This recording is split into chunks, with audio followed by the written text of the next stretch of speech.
Hello everyone, welcome back to the channel. Today I'm going to walk you through how to cash out your funds on Monopoly Go in 2025. Let's dive right in. First, open up the Monopoly Go app on your device. Now tap the Go button to start playing as a regular player. As you roll the dice, you'll collect rewards like coins and other in-game bonuses.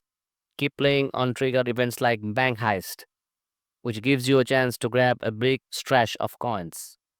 But here's the key thing you need to know. Monopoly Go does not allow real money cash outs. The coins and rewards you earn are strictly for in game use. You can use them in different rounds to unlock the brands or new boards and events and upgrades. So while you can't convert your winnings to real cash, you can maximize your in game experience by playing smart. And that's all for your quick guide. If you found this guide helpful, don't forget to like the video and subscribe for more tech tips and game guides. Thanks for watching and see you in the next one.